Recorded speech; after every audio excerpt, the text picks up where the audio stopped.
వైఎస్ఆర్సీపీ అధినేత మాజీ ముఖ్యమంత్రి వైఎస్ జగన్మోహన్ రెడ్డి ఆదేశాల మేరకు వైఎస్ఆర్ కడప జిల్లా బద్వేల్ పట్టణంలో ఎమ్మెల్యే డాక్టర్ దాసరి సుధా ఆధ్వర్యంలో గురువారం రిలే నిరాహార దీక్షలు ప్రారంభమయ్యాయి.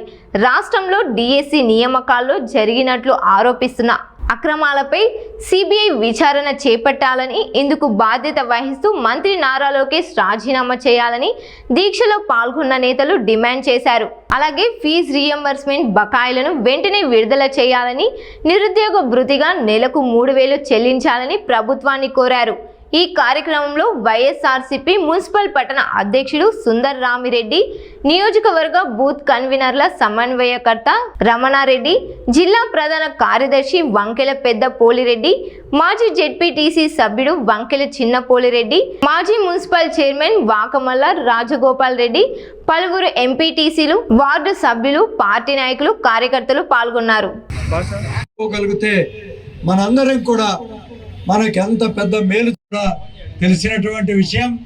కానీ ఆయన ప్రభుత్వాన్ని అనేకమైనటువంటి మోసపూరితంగా మరి పెద్ద ఎత్తున కొన్ని పత్రికా సంస్థలు కానీ మరి మిగతా అనేకమైనటువంటి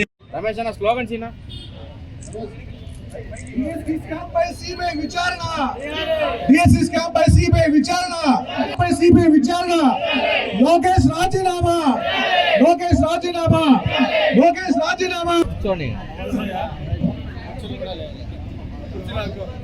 2019 నుంచి 24 వరకు కూడా ఏ విధంగా మనకు అభివృద్ధి సంక్షేమ పథకాలు మేలు జరిగాయో చాలామంది వక్తలు ఉన్నారు.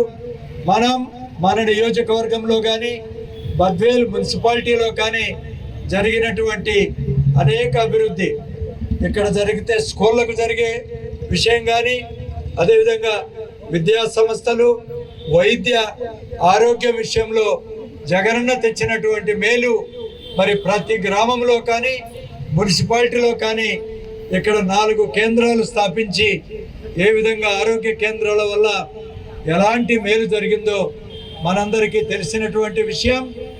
ప్రజలకు దరిదాపు 5 సంవత్సరాల్లో మన బద్వేల్ నియోజకవర్గంలో 1,500 కోట్ల రూపాయలకు సంక్షేమ పథకాలన్నీ కూడా జగనన్న కాలంలో అందినాయని చెప్పి కూడా ఈ సందర్భంగా తెలియజేస్తున్నా. అదేవిధంగా అభివృద్ధి కార్యక్రమాలు కూడా 1,500 కోట్ల రూపాయలకు జగనన్న అందించినటువంటి విషయం. ఈనాడు రోడ్లు కానీ, మున్సిపాలిటీలో జరిగినటువంటి అభివృద్ధి కానీ, గ్రామాల్లో జరిగినటువంటి అభివృద్ధి కానీ, తెలుగంగకు చేసినటువంటి మేలు కానీ, ప్రతి ఒక్క విషయంలో కూడా ఈనాడు బద్వేల్ నియోజకవర్గం అందరితో పాటు పోటీపడి ముందుంది అంటే ఇదంతా జగనన్న మనకు చేసిన మేలని చెప్పి మీ అందరికీ తెలియజేసుకుంటూ, మరి ఈనాడు ఈ జంజీ ఇక్కడికి వచ్చినటువంటి యువకులందరికీ కూడా మరి మనందరం కూడా వారి యొక్క తీస్తున్నటువంటి దీక్షకు మద్దతు ఇచ్చిన ఇక్కడికి వచ్చినటువంటి ప్రతి ఒక్క వైఎస్ఆర్ కాంగ్రెస్ పార్టీ పదవీచ్యుతిని చేయడానికి ఏ విధంగా పాటుపడ్డారో మనందరం చూస్తున్నాం. ఈ 2.5 సంవత్సరాల్లో ఏ విధంగా అన్యాయాలు జరుగుతున్నాయి, ప్రజలకు ప్రజా వ్యతిరేకంగా కార్యకలాపాలు జరుగుతున్నాయో ఈనాడు మనం అందరం కూడా చూస్తున్నాము. కాబట్టి దీన్ని నిరసించాలి, మనం ఖచ్చితంగా ప్రతిఘటించాలి, ఖండించాలి. అప్పుడు మాత్రమే ప్రజలకు మేలు జరుగుతుంది.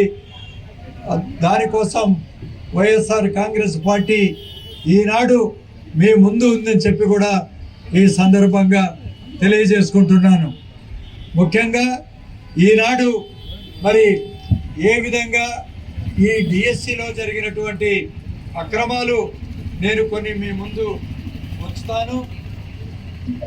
నిజానికి డిఎస్సి ఇంత పెద్ద ఎత్తున జరుగుతున్నప్పుడు 10,000కు పైగా ఉద్యోగాలు ఇస్తున్నప్పుడు ఒక డిఎస్సి కన్వీనర్ను అన్ని విధాలుగా నిజాయితీ కలిగినటువంటి ఒక అధికారిని నియమించాల్సినటువంటి అవసరం ఉంది.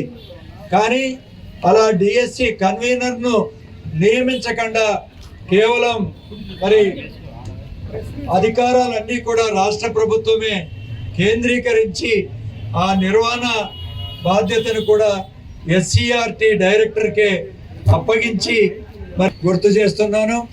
మరి అక్కడి నుంచే ఇంకా అక్రమాలకు రాష్ట్ర ప్రభుత్వంలో ఉండే పెద్దలు ఈ సందర్భంగా తెలియజేస్తున్నాను. మరి ఆయనే ఇదంతా కూడా ఈ ప్రశ్నపత్రాల వ్యవస్థ అలంకరించిన పెద్దలు గోవిందరెడ్డి సార్కి, అదేవిధంగా మాజీ చైర్పర్సన్ రాజగోపాల్ రెడ్డి అన్న గారికి, పట్టణ అధ్యక్షులు సుందరామరెడ్డి అన్న గారికి, ఈరోజైతే ఈ కార్యక్రమాన్ని మేము యువజన నాయకులు రుద్రశివ మరియు యువ నాయకులు వైస్ పట్టణాధ్యక్షులు సునీలు మరి వైసీపీ నాయకులు ఈ కార్యక్రమానికి విచ్చేసిన పెద్ద ఎత్తున విచ్చేసిన విద్యార్థులకు, యువకులకు అందరికీ పేరు పేరున నమస్కారం తెలుపుకుంటున్నాం. ఈరోజు మన రాష్ట్రంలో పరిస్థితి మనం చూస్తున్నాం. ఈ కూటమి ప్రభుత్వం అధికారంలోకి వచ్చిన తర్వాత డిఎస్సి 2025 ఇవ్వడం జరిగింది. అందులో జరిగిన నియామకాల్లో జరిగిన అవకతవకలకు వ్యతిరేకంగా వైసీపీ పార్టీ అధినాయకులు జగన్మోహన్ రెడ్డి గారి ఆదేశాల మేరకు ఈరోజు స్టేట్ వైడ్గా జరుగుతున్న రిలే నిరాహార దీక్షల్లో భాగంగా వైసీపీ బద్వేలులో కూడా మేము ఈరోజు ఈ కార్యక్రమం ఆర్గనైజ్ చేయడం జరిగింది. ఈరోజు ఈ కార్యక్రమం ద్వారా మెయిన్గా మేము తెలియపరచాల్సింది అనుకుంది ఏంటంటే, ఏ కాంపిటేటివ్ ఎగ్జామ్ అయినా ఏ స్టూడెంట్ అయినా ఎంతో కష్టపడి వాళ్ళు చదివితే కానీ కాంపిటీషన్లో ఉత్తీర్ణులు కాలేదు. ఈరోజు మనం చూసాం మన సెంటర్లో ఏ విధంగా ప్రతిసారి నీట్ ఏదైతే ఎన్టీఏ రిపీటెడ్గా నీట్ ఎగ్జామ్లో జరుగుతున్న అవకతవకలు, పేపర్ లీకేజ్కి వ్యతిరేకంగా పోరాడి ఈరోజు ఎడ్యుకేషన్ మినిస్టర్నే వాళ్ళు రిజైన్ చేయించగలిగారు. నేపాల్లో ఇదే జెన్జీలు ప్రభుత్వాన్నే మార్చారు.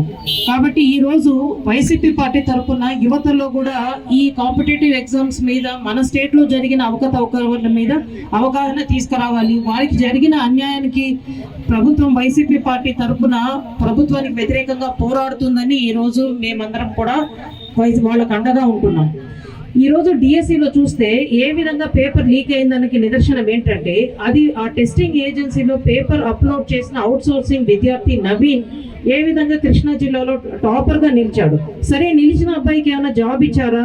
సెకండ్ మెరిట్ లిస్ట్లో అబ్బాయి పేరు మాయమైంది. ఎందుకంటే అప్పటికే పేపర్ లీక్ అయిందని సోషల్ మీడియాలో విస్తృతంగా ప్రచారం జరిగింది. అదే కృష్ణా జిల్లాలో ఒక కుగ్రామంలో 7 మందికి జాబ్ వచ్చింది. దీన్ని బట్టి అర్థం ఏంటి? ఆ పేపర్ లీకేజ్ అన్నది ఒక వ్యక్తి దగ్గర ఆగిపోలేదు, అది పలువురికి స్ప్రెడ్ అయిపోయింది ఆల్రెడీ.